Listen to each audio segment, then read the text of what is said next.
স্বাগতম জানাচ্ছি সর্বশেষ আপডেট বাংলা সংবাদে। শুরুতেই সংবাদ শিরোনাম। শুরুতেই জানিয়ে দেব, হত্যা চেষ্টার শিকারদের খোঁজ মেলেনি, হাসিনা জয়ের অব্যাহতি চায় পিবিআই। বিস্তারিত থাকছে প্রতিবেদনে।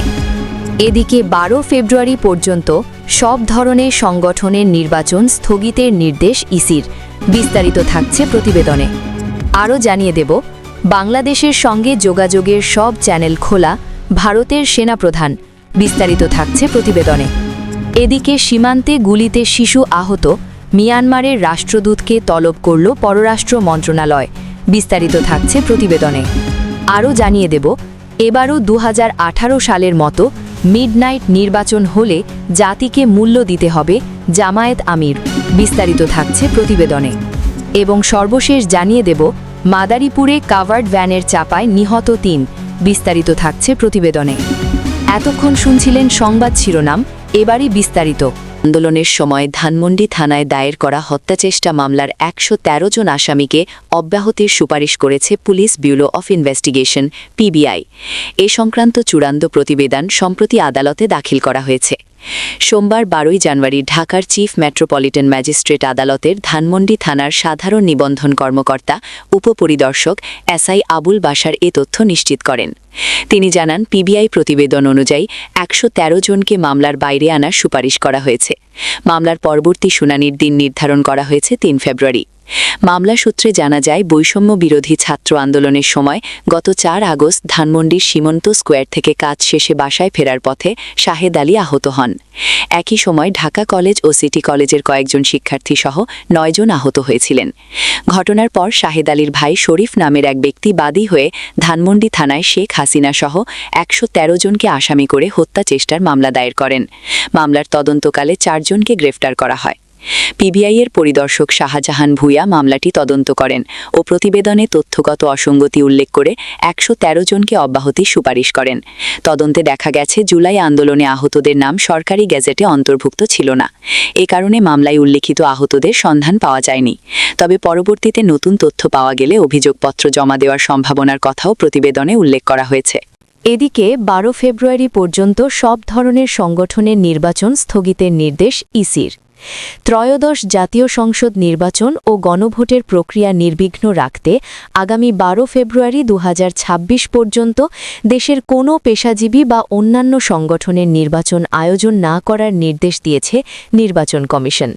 ইতোমধ্যেই এ সংক্রান্ত নির্দেশনা সকল রিটার্নিং কর্মকর্তাকে পাঠানো হয়েছে। সোমবার 12 জানুয়ারি 2025 ইসির উপসচিব মোহাম্মদ মনির হোসেন স্বাক্ষরিত চিঠি থেকে এই তথ্য জানা গেছে। চিঠিতে বলা হয়েছে, একই দিনে ত্রয়োদশ জাতীয় সংসদ নির্বাচন ও গণভোট অনুষ্ঠিত হবে। তাই ভোটের সময় কোনো প্রকার প্রভাব বা বিভ্রান্তি সৃষ্টি না হয়, সেই লক্ষ্যে এই নির্দেশনা জারি করা হয়েছে।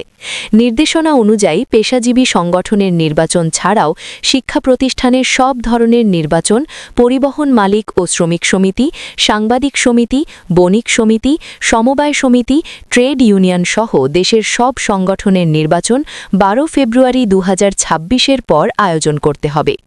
ইসি সকল সংশ্লিষ্টকে এ সিদ্ধান্ত অনুযায়ী প্রয়োজনীয় ব্যবস্থা গ্রহণের জন্য অনুরোধ জানিয়েছে। আগামী 12 ফেব্রুয়ারি দেশের ভোটাররা গণভোট ও ত্রয়োদশ জাতীয় সংসদ নির্বাচনে ভোট প্রদান করবেন। আরও জানিয়ে দেব, বাংলাদেশের সঙ্গে যোগাযোগের সব চ্যানেল খোলা, ভারতের সেনাপ্রধান। ভারতের সেনাপ্রধান জেনারেল উপেন্দ্র দ্বিবেদী বলেছেন, যে কোনো ধরনের ভুল বোঝাবুঝি এড়াতে ভারত ও বাংলাদেশের সামরিক বাহিনীর মধ্যে একাধিক যোগাযোগের চ্যানেল খোলা রয়েছে। মঙ্গলবার নয়াদিল্লিতে সেনাবাহিনীর বার্ষিক সংবাদ সম্মেলনে এক প্রশ্নের জবাবে তার এমন মন্তব্য আসে। একজন সাংবাদিক প্রশ্ন করতে গিয়ে বলেন, বাংলাদেশের সঙ্গে পাকিস্তানের সম্পর্কের যে নতুন সমীকরণ, সেটা ভারতের জন্য হুমকি হিসেবে দেখা হচ্ছে। ভারতীয় সেনাবাহিনী বিষয়টি কিভাবে দেখছে? জবাবে জেনারেল উপেন্দ্র দ্বিবেদী বলেন, প্রথমত, বাংলাদেশের ক্ষমতায় কী ধরনের সরকার রয়েছে তা আমাদের জন্য বোঝা গুরুত্বপূর্ণ। যদি এটি একটি অন্তর্বর্তী সরকার হয়, তাহলে দেখতে হবে তারা যে পদক্ষেপগুলো নিচ্ছে সেগুলো আগামী 4-5 বছরের জন্য নাকি কেবল আগামী 4-5 মাসের জন্য। আমাদের বিবেচনা করতে হবে এখনই আমাদের কোনো তাৎক্ষণিক প্রতিক্রিয়া জানানোর প্রয়োজন আছে কিনা। আরও জানিয়ে দেব, সীমান্তে গুলিতে শিশু আহত, মিয়ানমারের রাষ্ট্রদূতকে তলব করল পররাষ্ট্র মন্ত্রণালয়। বাংলাদেশ সীমান্তে মিয়ানমারের অভ্যন্তরে চলমান সংঘর্ষের জেরে ফের উত্তপ্ত হয়ে উঠেছে পরিস্থিতি। ওপার থেকে আসা গুলিতে এক বাংলাদেশি শিশু গুরুতর আহত হবার ঘটনায় তীব্র ক্ষোভ ও গভীর উদ্বেগ প্রকাশ করেছে ঢাকা। এই ঘটনার প্রতিবাদ জানাতে আজ মঙ্গলবার মিয়ানমারের রাষ্ট্রদূত কিয়াউ সুয়ে মোকে পররাষ্ট্র মন্ত্রণালয়ে তলব করা হয়। পররাষ্ট্র মন্ত্রণালয়ের এক বিজ্ঞপ্তিতে জানিয়েছে, রাষ্ট্রদূতকে তলব করে এটি স্পষ্টভাবে মনে করিয়ে দেওয়া হয়েছে, বাংলাদেশের অভ্যন্তরে বিনা উস্কানিতে গুলি চালানো আন্তর্জাতিক আইনের সুস্পষ্ট লঙ্ঘন। এ ধরনের ঘটনা দুই দেশের মধ্যকার সুপ্রতিবেশী সুলভ সম্পর্কের ক্ষেত্রে বড় অন্তরায়। বাংলাদেশ সাফ জানিয়ে দিয়েছে, ভবিষ্যতে এ ধরনের আন্তঃসীমান্ত গোলাগুলি দ্বন্দ্বে মিয়ানমার সরকারকেই সম্পূর্ণ দায়িত্ব নিতে হবে এবং কঠোর পদক্ষেপ নিশ্চিত করতে হবে।